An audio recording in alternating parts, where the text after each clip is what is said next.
حضرت بہلول کا نام تو آپ نے ضرور سنا ہوگا، جنہیں بہلول دانا بھی کہا جاتا ہے۔ آپ 5ویں عباسی خلیفہ ہارون الرشید کے دور میں ایک فلاسفر، ولی کامل اور تارک دنیا درویش کے طور پر پہچانے جاتے تھے۔ ان کا کوئی گھر یا ٹھکانہ نہیں ہوتا تھا، شہر میں ننگے پاؤں پھرتے اور جس جگہ تھک جاتے وہیں پر ڈیرا ڈال لیتے۔ بعض لوگوں نے انہیں مجذوب بھی لکھا ہے، کیونکہ وہ عشق الہی میں گم اور ارد گرد کے ماحول سے بے خبر ہوتے تھے۔ بہت کم لوگوں کی طرف توجہ فرماتے تھے، لیکن جب کبھی عوام کی طرف منہ کرتے تو حکمت و دانائی کی بہت ہی عجیب و غریب باتیں کرتے۔ کہتے ہیں ایک دن حضرت بہلول دانا دریائے دجلہ کے کنارے بیٹھے گیلی ریت کی ڈھیریاں بنا رہے تھے، اور ہارون الرشید کی چہیتی ملکہ زبیدہ اپنے محل کے جھروکے سے بڑے انہماک کے ساتھ انہیں دیکھ رہی تھی۔ وہ مٹی کی ڈھیری بناتے اور پھر خود ہی اسے مسمار کر دیتے۔ ملکہ جھروکے سے اتر کر اپنی سہیلیوں کے ہمراہ دریا کے کنارے آ گئی اور پوچھا کہ بہلول کیا کر رہے ہو؟ بہلول نے ادائے بے نیازی سے کہا کہ جنت کے محل بنا رہا ہوں۔ ملکہ نے سوال کیا کہ اگر کوئی تم سے یہ محل خریدنا چاہے تو فروخت کرو گے؟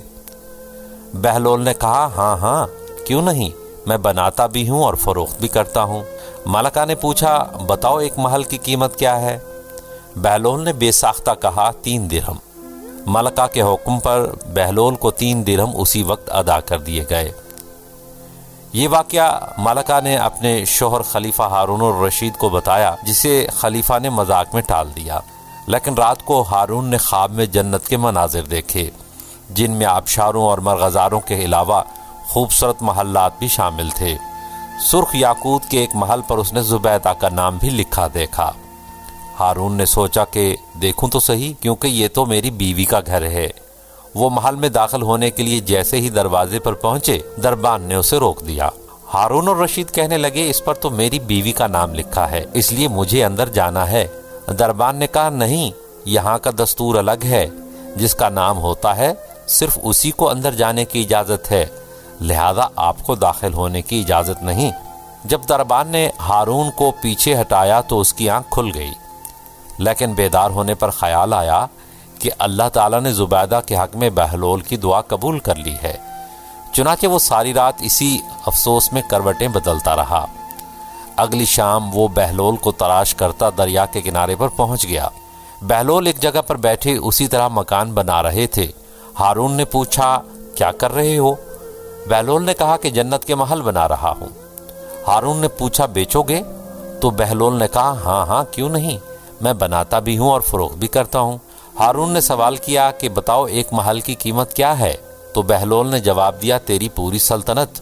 ہارون الرشید نے کہا اتنی قیمت تو میں نہیں دے سکتا، کل تو آپ نے 3 درہم کے بدلے دے رہے تھے اور آج پوری سلطنت مانگ رہے ہیں۔ بہلول دانا نے کہا کہ خلیفہ کل بن دیکھے معاملہ تھا اور آج تم محل دیکھ کر آئے ہو۔ خلیفہ یہ سن کر مایوسی سے گھٹنوں کے بل بہلول دانا کے سامنے بیٹھ گیا اور کہنے لگا حضرت آپ مجھ سے میری پوری سلطنت لے لیں، لیکن مجھے ایک محل دے دیں۔ جب بہلول دانا نے خلیفہ کی عاجزی دیکھی تو کہا کہ میں تمہاری سلطنت کا کیا کروں گا، اس دنیا کی محبت تو بہت سے گناہوں کی جڑ ہے، جاؤ اپنی سلطنت اپنے پاس رکھو، میں اس محل کو بھی تمہارے لیے 3 درہم میں فروخت کرتا ہوں۔